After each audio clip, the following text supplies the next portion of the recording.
नमस्कार, राम राम। इस वीडियो में आप सभी का बहुत बहुत स्वागत है। मेरी तरफ से आप सभी को होली की हार्दिक शुभकामनाएं। आज मौसम कैसा रहेगा? आज फिलहाल पूरे भारत में मौसम शुष्क है, लेकिन कल से मौसम में बदलाव है। गिलगित में, लद्दाख में, जम्मू कश्मीर के कुछ उत्तरी इलाकों पर हल्की बूंदाबांदी की गतिविधियां होगी। उत्तराखंड, हिमाचल प्रदेश, पंजाब, हरियाणा, राजस्थान और गुजरात, मध्य प्रदेश, महाराष्ट्र, छत्तीसगढ़, उड़ीसा, बिहार, झारखंड, पश्चिमी बंगाल, पूर्वोत्तर राज्यों में मौसम शुष्क रहने की संभावना है और कल भी शुष्क ही रहने की संभावनाएं बनी हुई है। यानी आज 2 मार्च को भी मौसम शुष्क रहेगा और 3 मार्च को भी लगभग मौसम पूरे भारत में शुष्क रहेगा। और ऐसा देखें तो 4 मार्च को कुछ गिलगित लद्दाख में थोड़ी सी ज़्यादा बरसात बढ़ेगी। जम्मू कश्मीर के उत्तरी भागों में, हिमाचल प्रदेश के कुछ उत्तरी इलाकों पर हल्के बादल आ सकते हैं, लेकिन ज़्यादा बरसात की गतिविधियाँ नहीं हो सकती। उत्तराखंड, पंजाब, हरियाणा, राजस्थान, मध्य प्रदेश, गुजरात, महाराष्ट्र, छत्तीसगढ़, उड़ीसा, बिहार, झारखंड, पश्चिमी बंगाल, पूर्वोत्तर राज्यों का समूचा इलाका और उत्तर प्रदेश का सभी क्षेत्रों पर मौसम शुष्क रहेगा। दक्षिणी भारत में भी लगभग कर्नाटक है, केरल है, तमिलनाडु है, तेलंगाना है, आंध्र प्रदेश है, महाराष्ट्र के सभी क्षेत्रों में मौसम शुष्क रहेगा। 5 मार्च को भी संभावना है कि गिलगित और लद्दाख में बरसात और स्नोफॉल होगा और बाकी इलाकों पर मौसम शुष्क रहने की संभावनाएं रहेगी। और 6 मार्च को भी मौसम शुष्क रहेगा, लेकिन 7 मार्च से कुछ मौसम में बदलाव पहाड़ों के ऊपर ज़्यादा होने लगेगा। हिमाचल प्रदेश तक बादल आने लगेगी और हिमाचल प्रदेश के कुछ उत्तरी इलाकों पर स्नोफॉल भी होने लगेगा। जम्मू कश्मीर में भी संभावना है, ऐसे ही गिलगित और लद्दाख में भी संभावना है। ये आखिरी बरसात और स्नोफॉल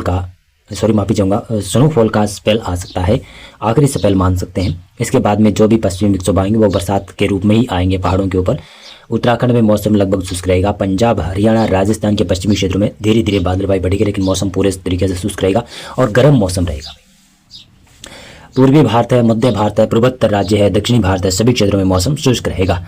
8 मार्च को थोड़ा सा सशक्त पश्चिमी विक्षोभ आ सकता है।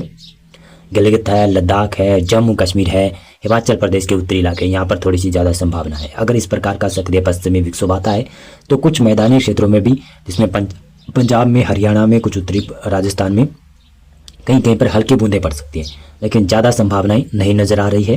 फिलहाल जो पश्चिमी विक्षोभ आएंगे वो पहाड़ों पर ज़्यादा असर दिखाएंगे और मैदानों के बारे में अभी कुछ कह नहीं सकते। मौसम शुष्क भी रह सकता है, हालांकि थोड़ी बहुत बूंदें कहीं कहीं पर भी आ भी सकती है। पूर्वी भारत में मौसम शुष्क रहेगा। पूर्वोत्तर राज्य में मौसम बदलने वाला है 8 मार्च के बाद से, और 9 मार्च को पूर्वोत्तर राज्यों में कई इलाकों पर बरसात होगी, जिसमें अरुणाचल प्रदेश, सिक्किम, असम, मेघालय, इन क्षेत्रों में बरसात की संभावना है। 9 मार्च को उत्तर भारत के पहाड़ी क्षेत्रों में आया हुआ पश्चिमी विक्षोभ धीरे धीरे आगे निकलेगा, लेकिन फिर भी मैदानी क्षेत्रों में कुछ जगहों पर बादल जरूर देगा और पहाड़ों पर गिलगित, लद्दाख, जम्मू कश्मीर, हिमाचल प्रदेश और उत्तराखंड के कुछ उत्तरी इलाकों पर हल्की बरसात और स्नोफॉल की गतिविधियां हो सकती है। सिक्किम, उपहिमालय, पश्चिमी बंगाल, भूटान, असम, अरुणाचल प्रदेश, इन क्षेत्रों में बरसात की संभावनाएं ठीक ठाक है, लेकिन पूर्वी भारत में बिहार, झारखंड, पश्चिमी बंगाल, छत्तीसगढ़, पूर्वी मध्य प्रदेश और पूर्वी उत्तर प्रदेश, इन क्षेत्रों में बरसात की संभावनाएं नहीं है। मौसम पूरे तरीके से शुष्क रहेगा और गर्म मौसम जरूर बना रहेगा। गर्मी के बारे में बाद में चर्चा करेंगे। फिलहाल देखें तो 10 मार्च को संभावना ये है। 10 मार्च के बाद में देखते हैं तो 11 मार्च को लगभग पूर्वोत्तर राज्यों में बरसात की संभावना है और उत्तर भारत के कुछ पहाड़ी क्षेत्रों में बरसात और स्नोफॉल देखा जा सकता है, लेकिन बाकी मैदानी क्षेत्र है, मध्य भारत है, पूर्वी भारत है, यहाँ पर मौसम शुष्क रहेगा और गर्म भी रहने की संभावना है। मेरे को लग रहा है कि 10 मार्च तक मैं कह सकता हूँ कि मौसम शुष्क रहने की वजह से उत्तर भारत में पंजाब, हरियाणा, राजस्थान और उत्तर प्रदेश और गुजरात और मध्य प्रदेश, इन क्षेत्रों में टेम्परेचर में काफ़ी ज़्यादा बढ़ोतरी हो सकती है।